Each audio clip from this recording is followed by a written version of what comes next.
Good evening. Market വ്യൂവിലേക്ക് സ്വാഗതം. ആദ്യം headlines.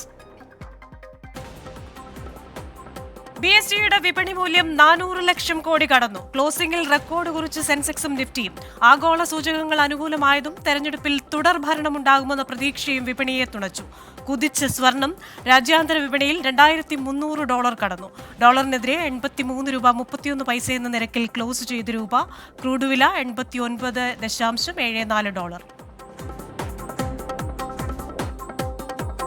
മലയാളികളടക്കമുള്ള ജീവനക്കാർക്ക് നേട്ടം. കുറഞ്ഞ വേതനം വർദ്ധിപ്പിച്ച് കനേഡിയൻ സർക്കാർ. തീരുമാനം ഈ മാസം 1 മുതൽ പ്രാബല്യത്തിലായി. മണിക്കൂറിന് $16.65 എന്നത് $17.5 ഉയർത്തി. പാർട്ട് ടൈം, താൽക്കാലിക ജോലികൾ ചെയ്യുന്നവർക്ക് വേതന വർധന ഗുണം ചെയ്യും. വിസ അപ്പോയിന്റ്മെന്റ് മാനദണ്ഡങ്ങളിൽ മാറ്റങ്ങൾ വരുത്തി ഇന്ത്യയിലെ US എംബസി. ഡൽഹിയിൽ B2, B1 വിസ അഭിമുഖം ഒഴിവാക്കി. വിസയ്ക്കായുള്ള രേഖകൾ 850 രൂപ നിരക്കിൽ അഹമ്മദാബാദ്, ബംഗളൂരു, ചണ്ഡീഗഡ് എന്നിവിടങ്ങളിൽ ഉൾപ്പെടെയുള്ള ഡോക്യുമെന്റ് ഡ്രോപ്പ് ഓഫ് സെന്ററുകളിൽ നൽകാം. B1, B2 വിസ വ്യവസ്ഥകൾ ലംഘിക്കാതെ പുതിയ തൊഴിലവസരങ്ങൾ തേടാമെന്നും USCIS. മൂന്നാം വന്ദേ ഭാരതിനായി കേരളം തയ്യാർ. മൂന്നാം വന്ദേ ഭാരതിന്റെ റേക്കുകൾ കൊല്ലത്തെത്തി. കൊച്ചിയിലെ മാർഷലിംഗ് യാർഡ് മൂന്നാം വന്ദേ ഭാരതിനായി തയ്യാറാക്കി. സർവീസ് എറണാകുളം ബംഗളൂരു പാതയിലെന്ന് സൂചന. 8.5 മണിക്കൂറിൽ ബംഗളൂരുവിലെത്താം. പരസ്യമേഖലയിലെ വരുമാനം ഈ വർഷം 1,55,386 കോടി രൂപയാകുമെന്ന് ഗ്രൂപ്പ് എം.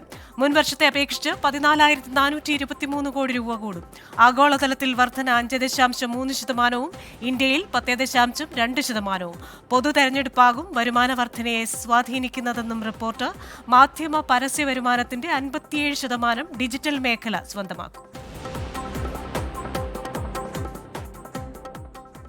വിപണികൾ ഇന്ന് റെക്കോർഡ് ക്ലോസിംഗിലാണ് അവസാനിച്ചത്.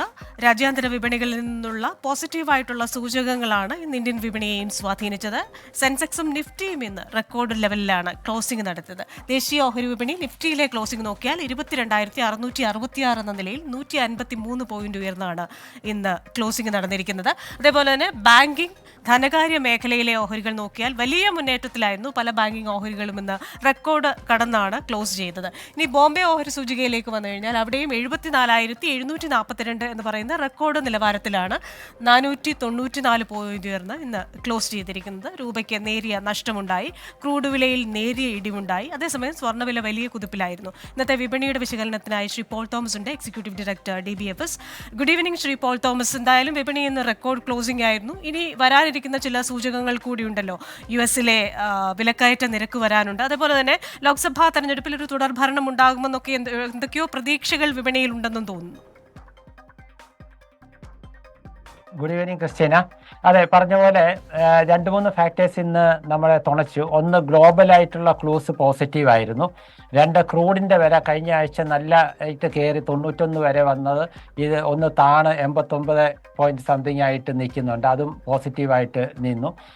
അതുമാത്രമല്ല, ഇന്ത്യയിലെ തുടർഭരണം പ്രതീക്ഷിച്ചാണ് മാർക്കറ്റ് നിൽക്കുന്നത്. ഇങ്ങനെ പല ഘടകങ്ങളും ഒന്നിച്ചു വന്നു. പിന്നെ മൊത്തത്തിൽ മാർക്കറ്റിൻ്റെ ട്രെൻഡ് ഒരു ബുള്ളിഷിലേക്ക് കടന്നു. അത് ഞാൻ കഴിഞ്ഞ ആഴ്ച തന്നെ ഞാൻ പറഞ്ഞിരുന്നു.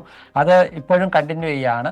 അപ്പോൾ ആ ഒരു ബുള്ളിഷ് ട്രെൻഡ് കണ്ടിന്യൂ ചെയ്യുന്നതുകൊണ്ട് ഓരോ ലോ എടുത്ത് വന്നു കഴിഞ്ഞാലും പുതിയ ഹൈ എടുത്താണ് മാർക്കറ്റ് പോകുന്നത്. ഇന്നും പുതിയ ഹൈ എടുത്തു. അപ്പം മാർക്കറ്റ് ഒരു ബുള്ളിഷ് ട്രെൻഡ് തന്നെ കണ്ടിന്യൂ ചെയ്യുകയാണ്. അത് എത്രത്തോളം എന്ന് വരെ അല്ലെങ്കിൽ ഏത് ലെവൽ വരെ കണ്ടിന്യൂ ചെയ്യുന്നു നമുക്ക് പൂർണ്ണമായിട്ട് ഇപ്പോൾ പറയാൻ പറ്റില്ല. പക്ഷേ ഈ ഒരു ട്രെൻഡ് എന്തായാലും നാളെയും കൂടി കണ്ടിന്യൂ ചെയ്യും എന്നുള്ളത് ഉറപ്പാണ്. പിന്നെ ബുധനാഴ്ച US-ൻ്റെ ഇൻഫ്ലേഷൻ്റെ റേറ്റുകളൊക്കെ വരാനുണ്ട്. അതും നമ്മുടെ വിപണിയെ ഒരു പരിധിവരെ ബാധിക്കുമെന്ന് മനസ്സിലാക്കാം. അതുമാത്രമല്ല, അടുത്ത ആഴ്ച മുതൽ ക്വാർട്ടർലി റിസൾട്ടുകൾ വരുന്നു. അപ്പം അതും നമ്മുടെ വിപണിയെ നല്ല രീതിയിൽ കാര്യമായിട്ട് നമ്മളെ ബാധിക്കുന്ന ഒരു കാര്യമാണ്. എന്നാലും കമ്പനികളുടെ, പ്രത്യേകിച്ച് ബാങ്കുകളുടെ ഒക്കെ ക്വാർട്ടർ റിസൾട്ട് നന്നാകും എന്നുള്ള പ്രതീക്ഷയിലാണ് മാർക്കറ്റ് നിൽക്കുന്നത്.